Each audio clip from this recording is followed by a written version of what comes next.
Well, you probably know the song, On the Sunny Side of the Street. Grab your coat and get your hat. Leave your worries on the doorstep.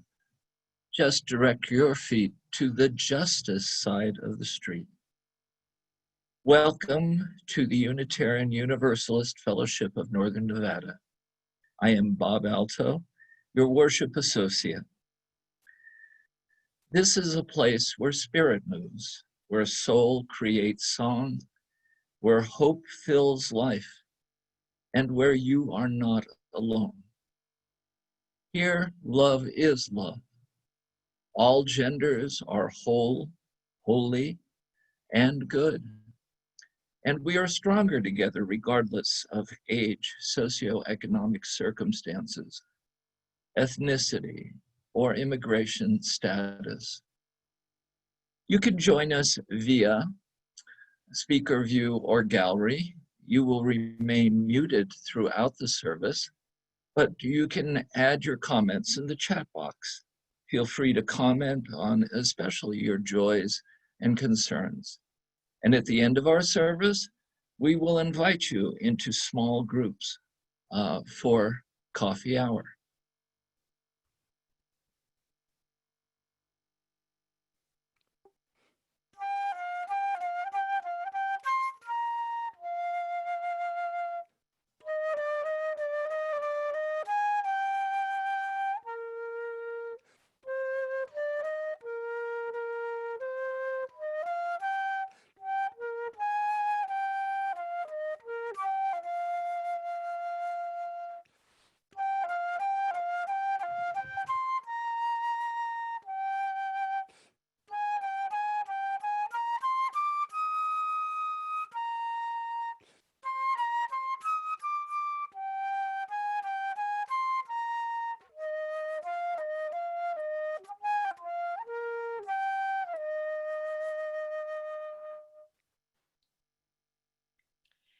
Each Sunday, we come together for connection.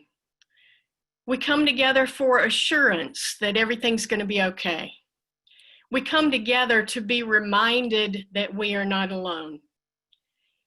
And we come together through the mystery that is this electronic connection. May today be all that we need to nurture our hearts, our spirits, our minds for the days ahead. May we be blessed in a way that we don't expect today because of the way that we are fully present and open to what is here for us today. Today we celebrate the legacy of Ruth Bader Ginsburg and all that she has meant to us in our lives, in our country, and especially in these days. Please join me in lighting our collective chalices with the chalice that you have in your home. We light a chalice this morning for our ancestors, our elders, the ones who have come before, for those we knew personally, and for those we only heard stories about. We light a chalice for the ways they taught us courage, strength, and the demand for justice. We light our chalice with commitment to carry on their legacy even when it feels impossible. We light a chalice this morning for our ancestors, our elders, the ones who have come before.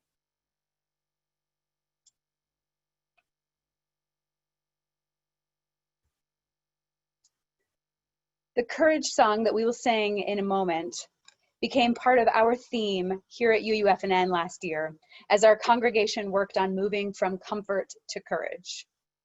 And you'll maybe remember that this song was sung in apartheid South Africa as a protest song and a song of courage and strength for those in the jail cells. The power of the song continues as it is used in current protests and justice movements to empower those who are using protest as a form of dissent. This morning, we will sing this song together in honor of Ruth Bader Ginsburg. We can imagine marching down the street, arm in arm with her, expressing our dissent and voicing our courage. I will walk with you, and sing your spirit home. Rescue my friends, you will not walk alone. I will walk with you, and sing your spirit home. Justice, my friends, you will not walk alone. I will walk with you, and sing your spirit home. Liberation, my friend, you will not walk alone. I will walk with you, and sing your spirit home. Liberation, my friend, you will not walk alone.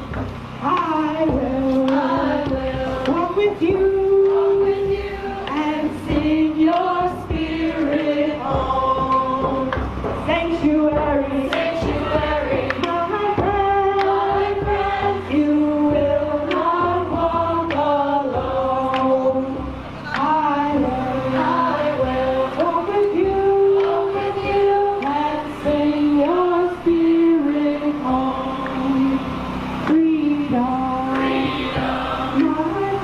my friend, you will not walk alone. I will walk with you, and sing your spirit home, and sing your spirit home.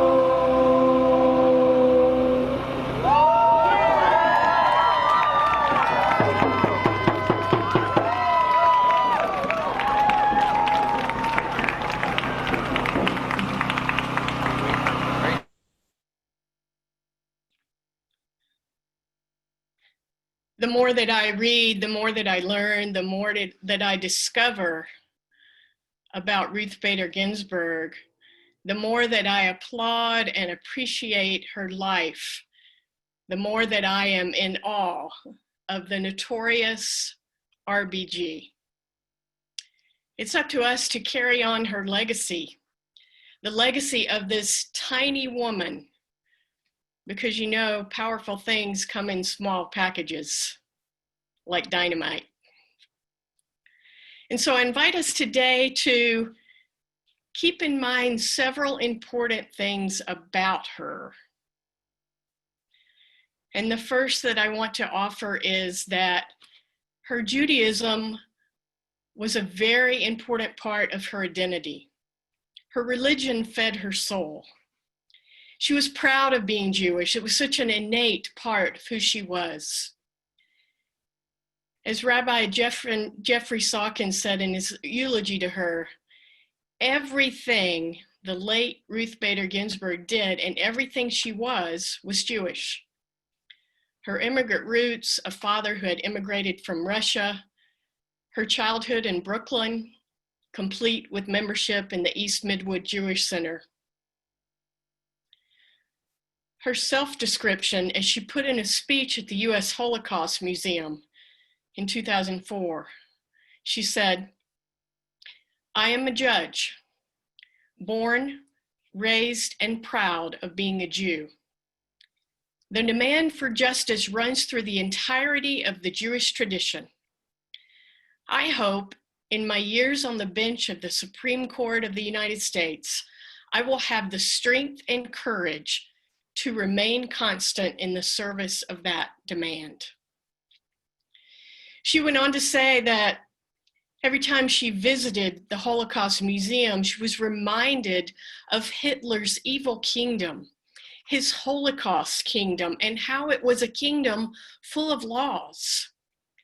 Leading jurists from Germany's highly educated legal community willingly assisted in drafting the laws of the Third Reich.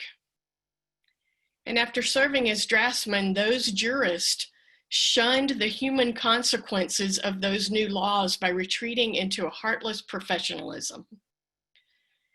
They were, by their own accounts, I want you to hear this, they were, by their own accounts, simply serving and enforcing law and order. Law and order. She said, we must learn from that dreadful past and strive to ensure against its repetition. In bad times and oppressive societies, our humanity should cause us to hold fast to our human decency, so that never, in the service of political leaders, will we administer laws that deny the humanity or the human dignity of others. And so she was entering the law at a time when Jews were not welcome in the Wall Street firms. And so began her experience and her legacy of fighting discrimination. We will continue a little later in our service our tribute to the notorious RBG.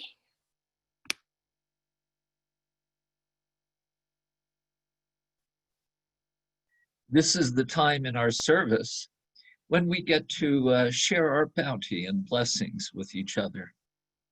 Since we're not physically together, I hope you can read the slide so we can virtually donate by texting 73256 and putting UUFNN in the message box and then hitting send. You can also mail a check to the office at 780 Del Monte Lane, Reno, 89511. And of course, the most convenient way is to sign up by automatic giving through a draft authorization form, which you can get from the office. Our Share the Plate recipient for this month is the Village on Sage Street, and it offers stability and for low-income individuals and housing as well as programs. So as we consider justice on our sunny side of the street, and we honor the support of the community, the connections we are making that are so important, we need our spiritual community so much these days. Now, let the offering begin.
May you join with me to say the following dedication of the offering.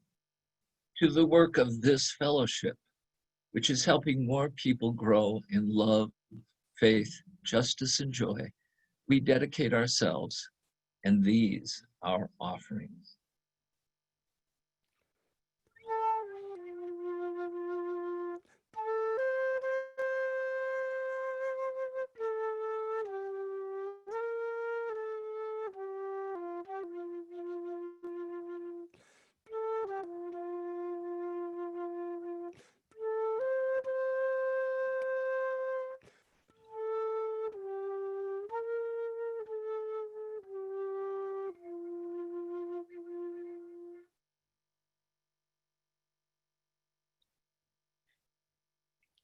The second thing that I invite us to hold up about the notorious RBG today is that not only did she experience the discrimination as a Jewish person, but she experienced discrimination as a woman.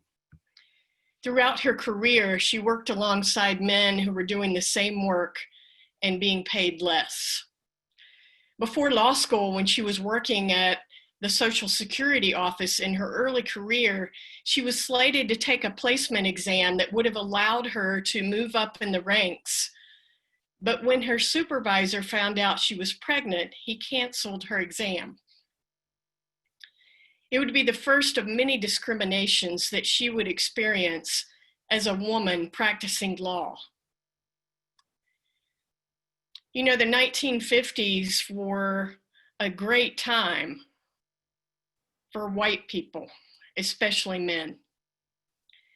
After graduating from Columbia Law School in 1959 and tying for first in her class, Ginsburg famously had trouble landing a job, unlike most of her male counterparts.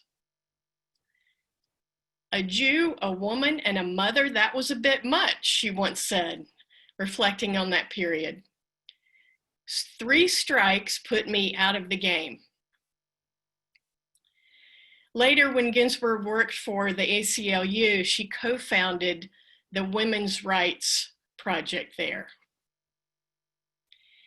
She became a champion for all those oppressed, all those discriminated against.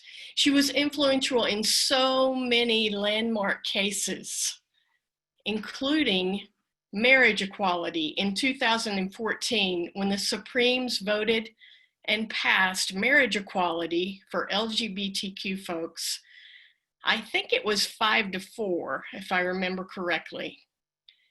Marriage equality became federal law, a law that changed my life, my family's life, and the lives of millions. A third thing that I want us to always remember about the notorious RBG is that she spoke her truth in a powerful way, and she didn't care if it took people by surprise. She was also caring and compassionate and kind. When she was asked at one point what the right balance would be for women on the Supreme Court, she famously answered, 9. Folks were taken aback, thinking she would say 4 or 5. But she said no, that having 9 women on the Supreme Court would eventually balance out the centuries when there were no women on the Supreme Court. She appreciated really balancing the scales. I like that about her. She was kind and compassionate, even with strangers.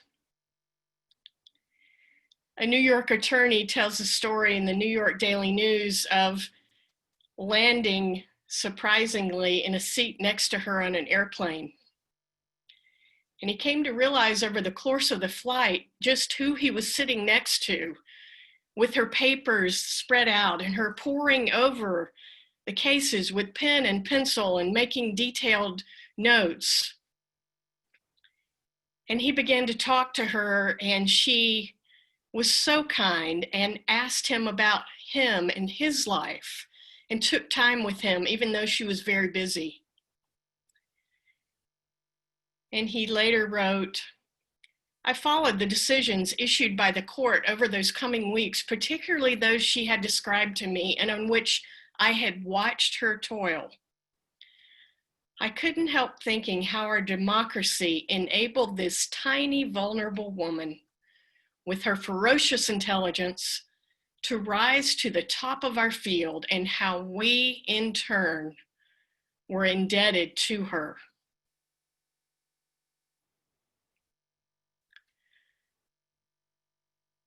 I want to hold up about her that she never gave up. She never gave up. She was 87 years old. She knew how important it was not to vacate a seat on the court. Her dying words, her dying wish, her last words were that a new justice not be confirmed until a new president is installed. She could have retired years and years and years ago. She and John Lewis both. As Stephanie Zacharek said in Time magazine, both Ruth Bader Ginsburg, who died at 87 on September 18th, and John Lewis, who died at 80 in July, fought their way out of the repressiveness of the 1950s, only to learn that the fight would grow more intense rather than less as they aged. And at a point where they both might have been kicking back with grandkids or traveling, they kept going, even through periods of illness. Those of us who celebrate Ginsburg and Lewis for all that they have accomplished keep reassuring ourselves how much they love their work. And we've decided on their behalf that it didn't matter, that they could never retire. Even in the midst of those recurring serious illnesses, they always made it clear that they couldn't wait to get back to work.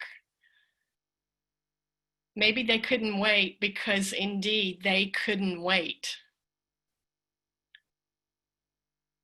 Just as they might have availed themselves of the delicious freedom of slowing down, they saw, heading toward us like a fireball, a return of the suppressive dynamics they'd fought since the 50s.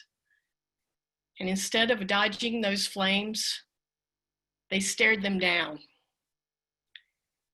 They could have spent their golden years on themselves, but instead, they gave them to us.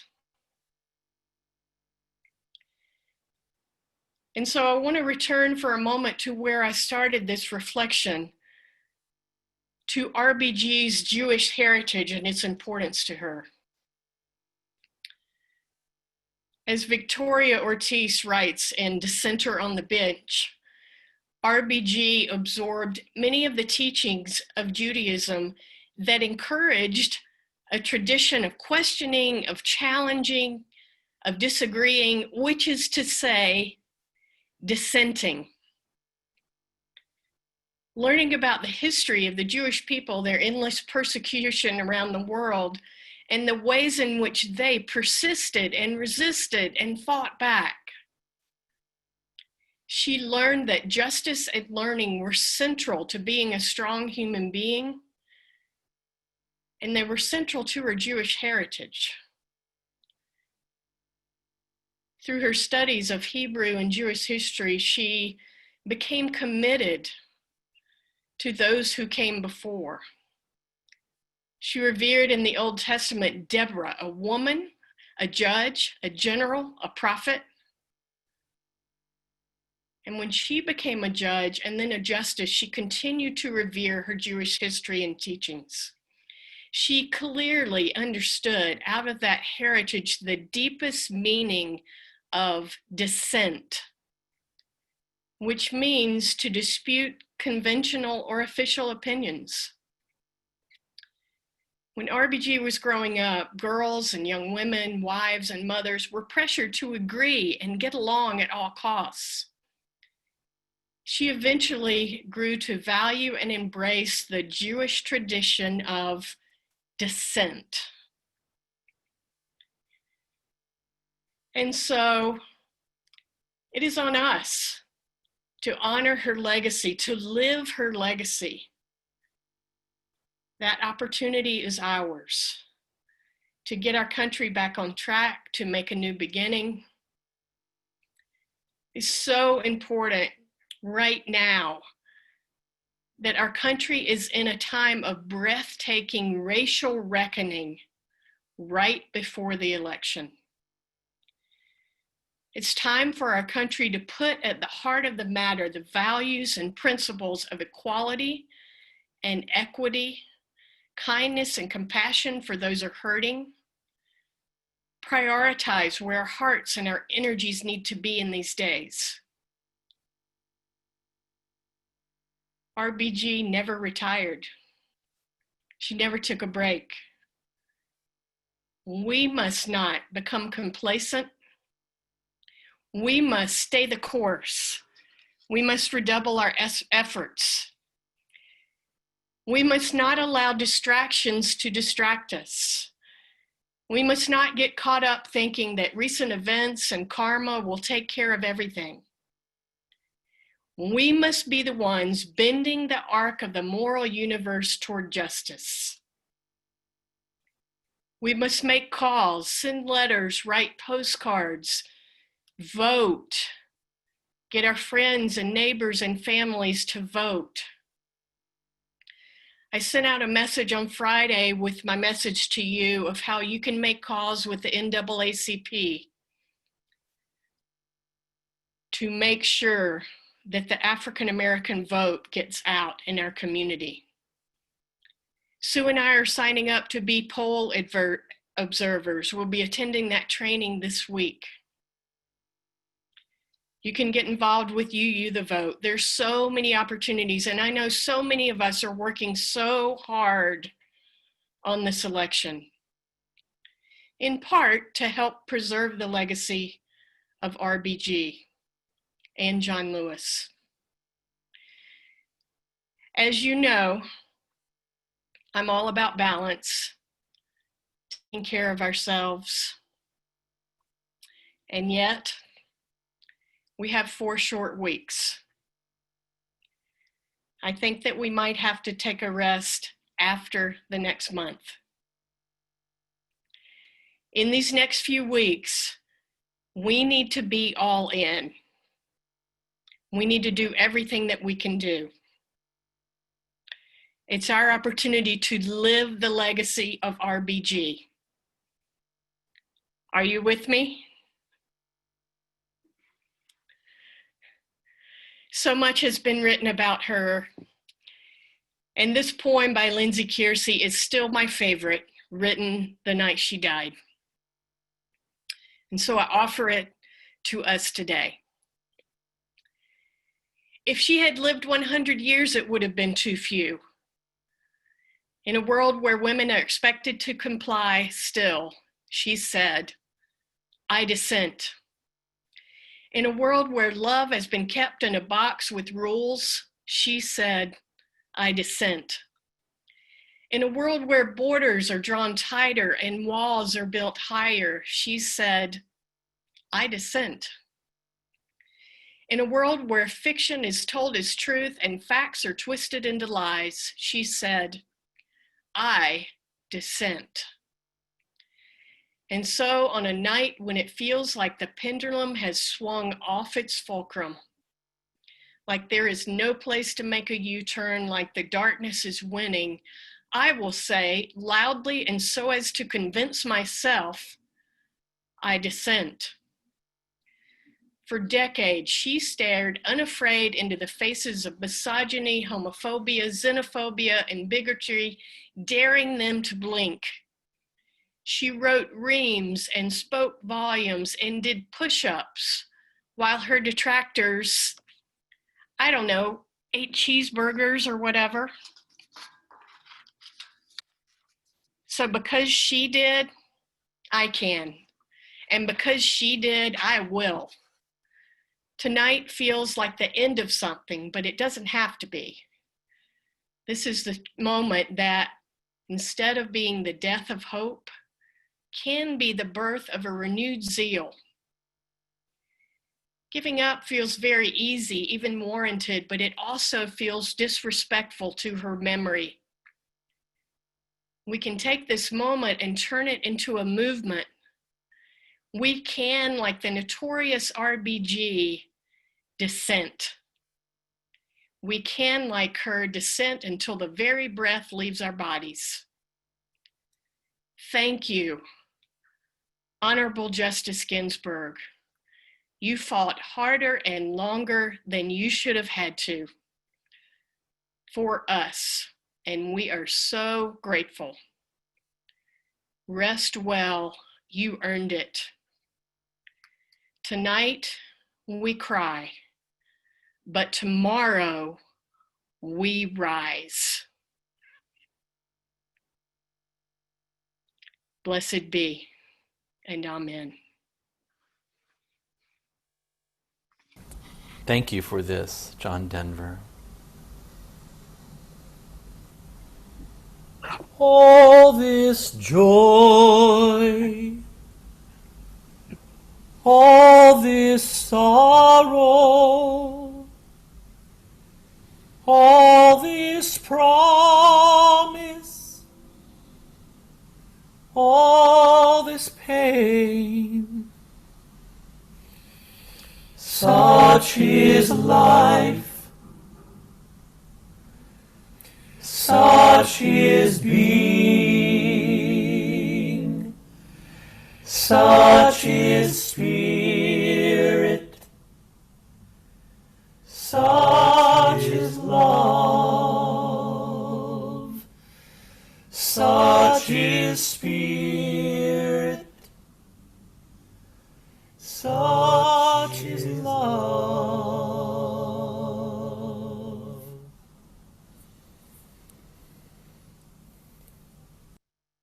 We join our hearts and our spirits, our minds and our very lives together for these moments of particular connection in our time of community meditation and prayer. Kevin Murphy just wrote in the chat box that being you means I dissent. Thank you for that, Kevin.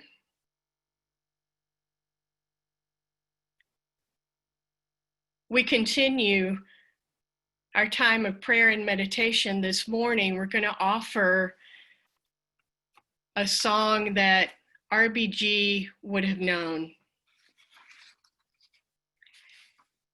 And the translation of Elohai in Sor goes like this. O God, keep my tongue from evil and my lips from deceit. Help me be silent in the face of derision, humble in the presence of all. Open my heart to your teachings. May the words of my mouth and the meditations of my heart be acceptable to you, Eternal One, my rock and my Redeemer. In our time of meditation, you're invited to listen reverently and openly to the Elohai, this Hebrew prayer, as part of our tribute to the notorious RBG. And as we do, you're welcome to put the meditations, the prayers, the intentions of your heart in our chat box.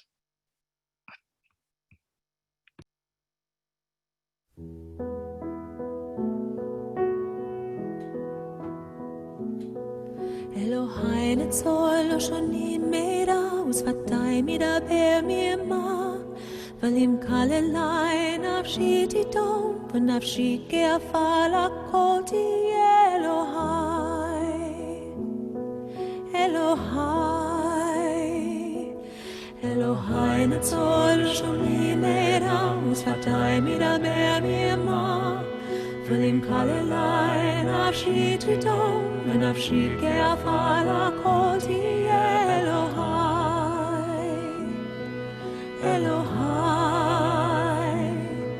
אלוהי נצור לשונים מידע ושפתיי מדבר מרמה, ולמקלל לי נפשי תדום, ונפשי כעפר הכל תהיה אלוהי, אלוהי. פתח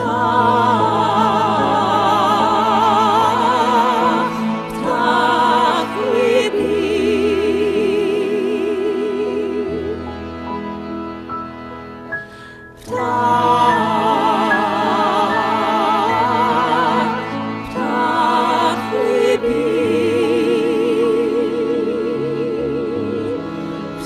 פתח ליבי,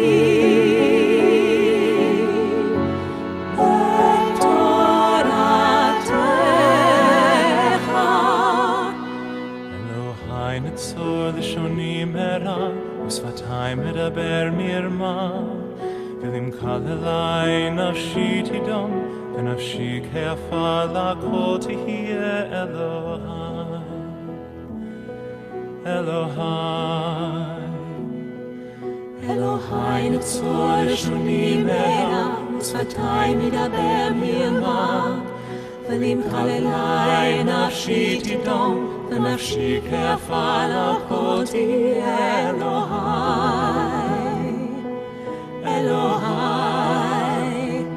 יהיו לרצון רפי, והגיון ליבי לפניך, אדוני, אדוני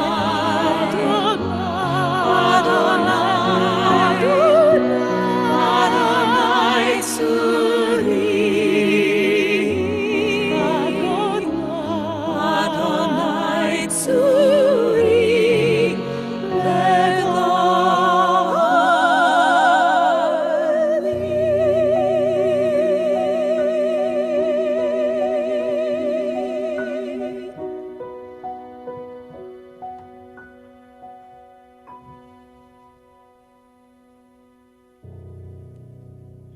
And so we gather all of the prayers and the meditations of our hearts, even those that are held in such deep places that we have no words. And no one holds these alone. We gather these together and we hold them together in the heart of love.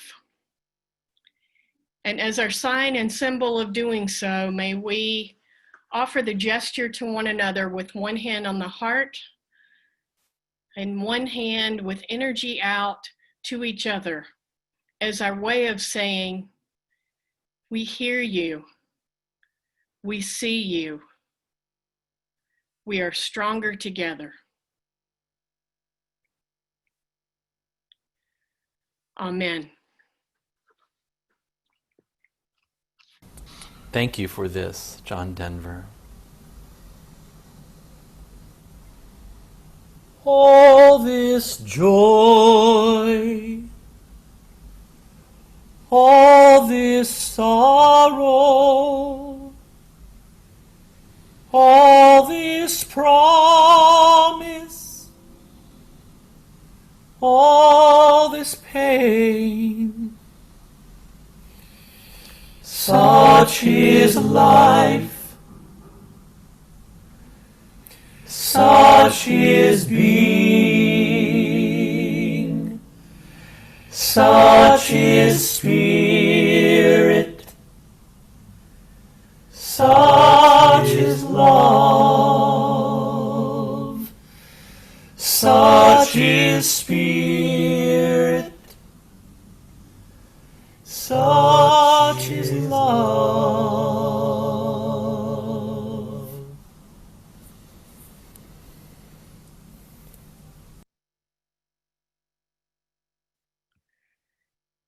In these days when we need to be all in our efforts to change the world,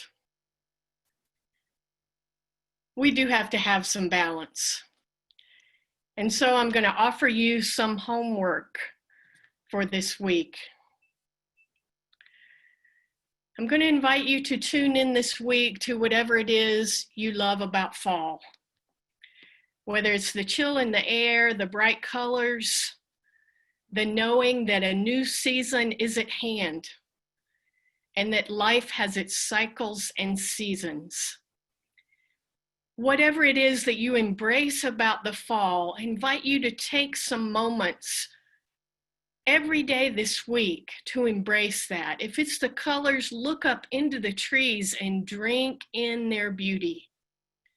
If it's the chill in the air, feel it on your skin. Meditate on the changing of the seasons and how refreshing and what a relief it is that the seasons in fact do have their cycle. Invite you to spend some moments in that way and allow it to deepen within you and sustain you and lift you for all that is at hand and for our work in the coming days. I want to thank you so much for joining us for our service today. We're so glad to be together and so glad to have you with us. Please do watch your programming for all of the opportunities for connection that we have available. And I want to make you aware that there are some new opportunities for newcomers. I'll be doing a conversation with newcomers for those who have been with us for around a year or less, or if you consider yourself a relative newcomer, you're invited, just for an informal conversation on Wednesday from 6 to 6:45, just to get to know each other a little bit better. And then our newcomer events on Sundays, you can watch for those to learn more about our community. And you can put your contact information in the card that is present in the chat box at the link there so that we can inform you about these opportunities. If you know of anyone who needs support, please let us know that. Our posse is continuing to serve our hungry neighbors every Wednesday evening. They need volunteers to help cook and prepare those meals. And as always, you can drop off individually wrapped snacks and juice boxes and gallons of water in between the buildings, and those will be distributed on Wednesday evenings. Kristen has a few announcements.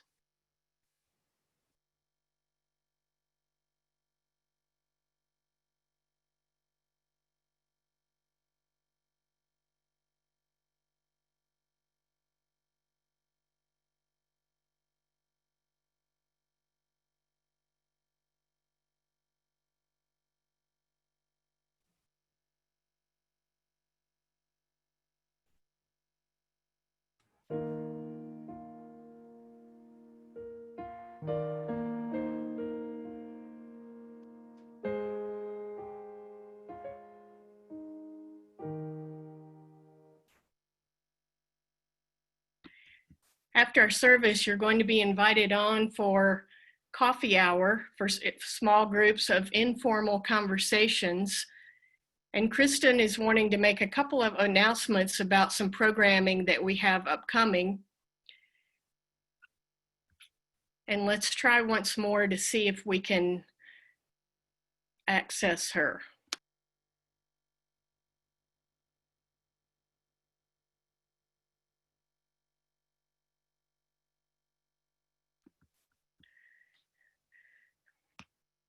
So Kristen would like you to know that today is the third and final climate change workshop at 1 o'clock. You're welcome to come on for that. And this workshop will likely be run again after the first of the year. And this one is going to be about connecting with the broader movement. And whether or not you have attended the first two, you're welcome to be on for this third session today. We're also launching our small groups, Gather in Strength circles, and you can sign up for those, and they will meet once per month in a facilitated small group. And this is a wonderful time for conversations and going deeper spiritually and gaining the connection and support that we so long for in these times. So you're welcome to contact Kristen to sign up for a group. The groups are listed in our e-blast that we send out each week. And the next week is our kickoff from 1 to 3 in the afternoon. There will be one introductory session where we're all together, and you're invited to sign up for a group and then come on for that session next Sunday. I'm going to invite you to our closing song, which is Answering the Call to Love.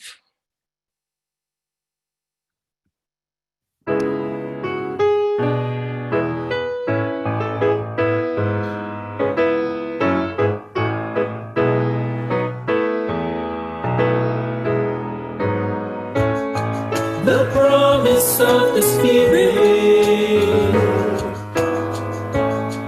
faith, hope, and love abide, and so every soul is blessed and made whole. The truth in our hearts is our guide. We are answering the call of love. Hands joined together as hearts beat as one. Emboldened by faith, we dare to proclaim we are answering the call of love. Sometimes we build a barrier to keep love tightly bound, corrupted by fear, unwilling to hear, denying the beauty we found. We are answering the call of love. Hands joined together as hearts beat as one. Emboldened by faith, we dare to proclaim we are answering the call of love. A bright new day is dawning, when love will not divide. Reflections of grace in every embrace, fulfilling the vision divine.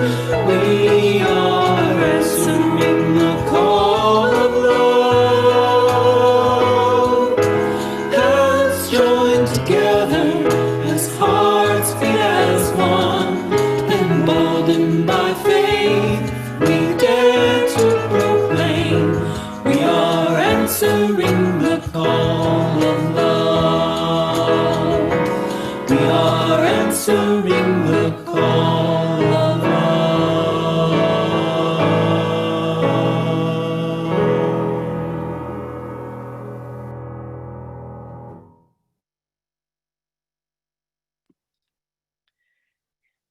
You're invited for our benediction and our blessing to offer the symbol that we are connected one to each other in our windows. May the bold courage and the audaciousness and the brilliance of those who have gone before be what lifts and sustains us for our work in these days. Blessed be, beloveds. Amen and namaste.